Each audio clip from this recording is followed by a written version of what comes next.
Cancer కన్నా ప్రమాదకరమైనది Congress party అని నిజామాబాద్ అర్బన్ ఎమ్మెల్యే ధన్పాల్ సూర్యనారాయణ అన్నారు. రాయకల్ మండల కేంద్రంలో భారతీయ జనతా పార్టీ నిజామాబాద్ పార్లమెంటు అభ్యర్థి ధర్మపురి అరవింద్కు మద్దతుగా నిర్వహించిన స్ట్రీట్ కార్నర్ మీటింగ్లో ధన్పాల్ సత్యనారాయణ మాట్లాడుతూ కాంగ్రెస్ దేశ విచ్ఛిన్నాన్ని కోరుకుంటుందని, 60 ఏళ్లు ఈ దేశాన్ని పట్టి పీడించిన పార్టీ కాంగ్రెస్ పార్టీ అని అన్నారు. 60 ఏళ్ల అవినీతి పాలనకు చరమగీతం పాడి ప్రజలు బీజేపీని గెలిపించిన తర్వాత నరేంద్ర మోదీ నాయకత్వంలో అనేక విప్లవాత్మక విజయాలు, సంక్షేమ పథకాలు తీసుకురావడం జరిగిందన్నారు. దేశ ప్రజలందరూ బీజేపీని, మోదీని గుండెల్లో పెట్టుకొని మూడోసారి ఆశీర్వదించడానికి సిద్ధంగా ఉన్నారని అన్నారు. మన సోదరులు కూడా ఉన్నారు.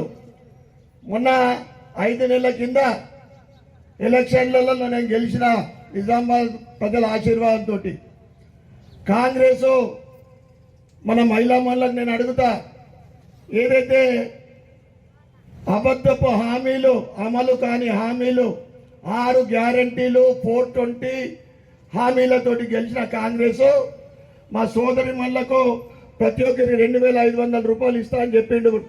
3 నెలల లోపల ఇచ్చిందా అని నేను అడుగుతా ఉన్నా.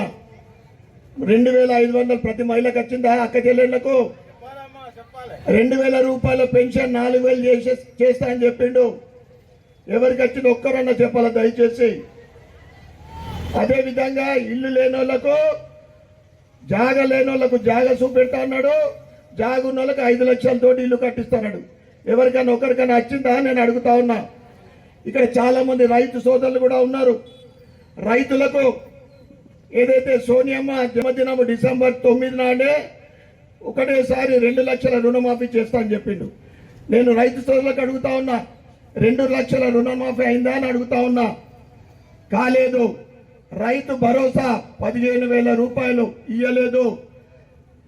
రైతు కూలీలకు 12,000 ఇస్తా అని చెప్పిండు, ఇయ్యలేదు. రైతు ఏదైతే పంట చేస్తాడో వాళ్ళకు కూడా 15,000 రూపాయలు ఇస్తున్నప్పుడు ఇక యువకులకు 4,000 రూపాయల భరోసా ఇస్తా అని చెప్పిండు. ఏది లేదు.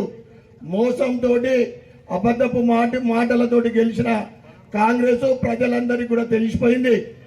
ఇప్పుడు ఏదైతే ఎన్నికలు ఉన్నాయో, ఇది ప్రతిసారి ఇక్కడ ఉన్న వాళ్ళు చాలా ఎన్నికలు చూసినాం.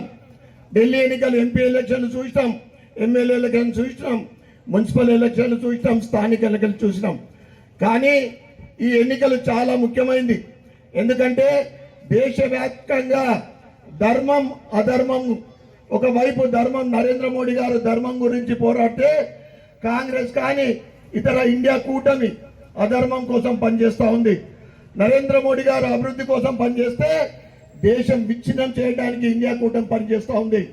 కేవలం ఒక వర్గానికి సంతోష పెట్టడానికే, ఎవరైతే ముస్లింల కోసమే, వాళ్ళ మేనిఫెస్టో కూడా ముస్లిం లీగ్ మేనిఫెస్టో మాదిరి ఉంది.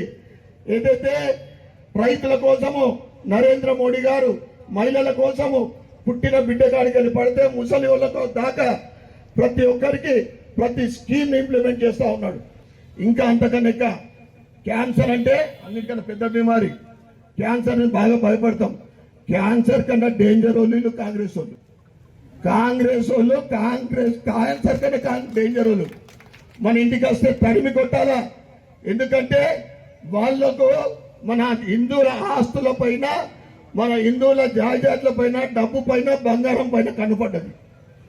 కాంగ్రెస్ ఢిల్లీలో ప్రభుత్వం ఏర్పడితే మన హిందువుల ఆస్తుల్ని తీసుకొని ముస్లింలకు పంచిపెడతారట. పంచిపెడితే ఊకుందామా? మనము ఊకుందామా? అందుకోసమే కాంగ్రెస్ వాళ్ళు మన ఇంటి దగ్గరికి వస్తే తరిమి కొట్టాలని చెప్తా ఉన్నాం. చీపురు గట్ట తీసుకొని తరిమి కొట్టండి ఒక్కొక్కళ్ళు.